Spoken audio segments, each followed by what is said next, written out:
Okay, welcome America, welcome India, and welcome Taylor Swift. We are going to be recording live in Studio 212 today, and today we're going to start with some basic trigonometry. So we take a look at this right triangle, and the first thing we notice is we can't use Pythagorean theorem. So everyone's eyes up here, all the phones should be away. Okay, we can't use Pythagorean theorem because why? If this was a right triangle where we were given the lengths of two sides like this, then we could use Pythagorean theorem to find the length of the third side. Does this look familiar? Can't do that, okay, because we're only given the length of one side. What about, could we use special right triangles? Is this a special right triangle? Is it a 45-45-90 triangle, or is it a 30-60-90 triangle? Can't use one of those shortcuts. So we're going to have to use trigonometry. And on this diagram right here, this is leading us to use this x and this 3 for our trig ratio. Okay, so referencing this angle here, this is the angle they give us, 70 degrees. Yes, you could use that one as well because you know that some of them adds up to 180, but they want you to use that one for this particular problem. This x is opposite that 70 degrees, and this 3 is adjacent. Is everybody with me? Okay, so there's a lot of extra marks. Sorry about that. So which trig ratio uses opposite and adjacent side?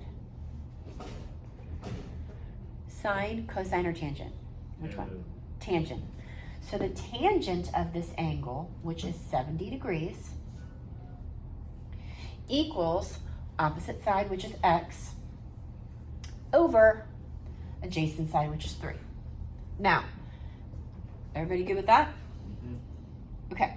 In Algebra 1, you were given an equation like this. Okay, I'm just making stuff up.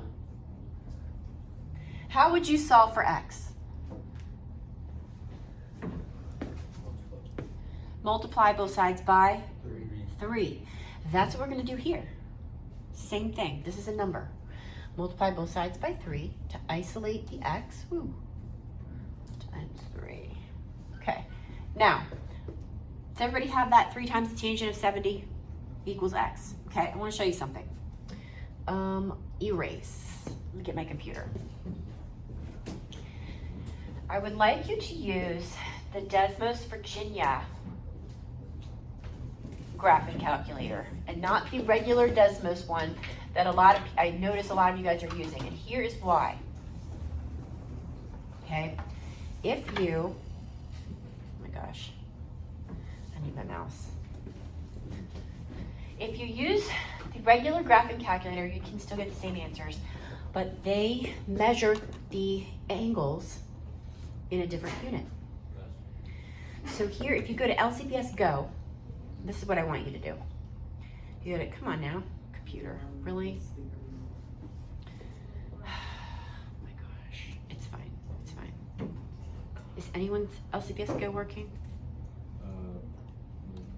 All right, it's not working right now, it's fine.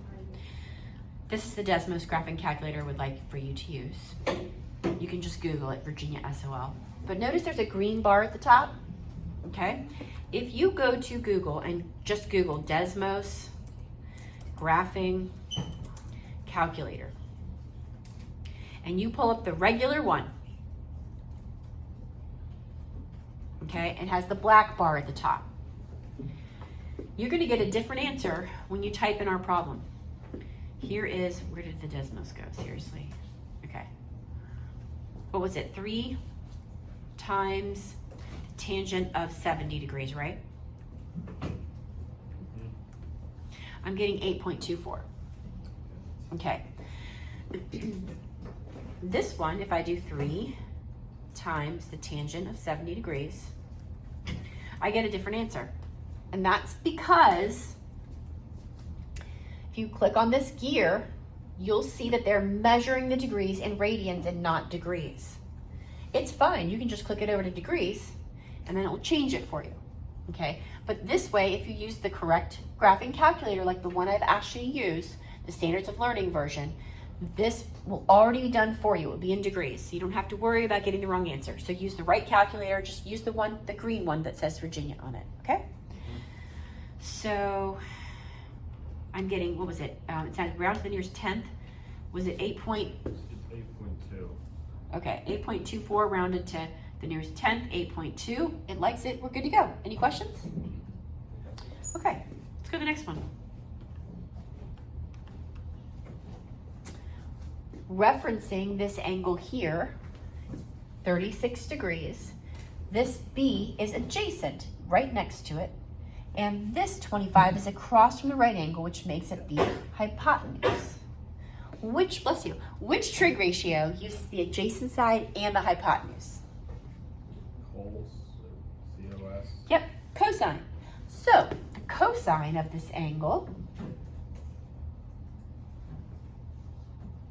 equals the adjacent side, which is B, over the hypotenuse, which is 25.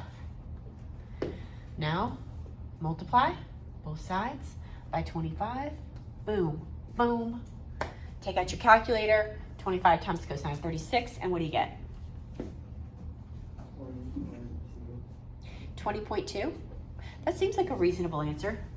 The reason I say that is because the hypotenuse is 25, and we got a number that's less than 25, so we should be good. All right, I'm gonna stop my recording and continue later.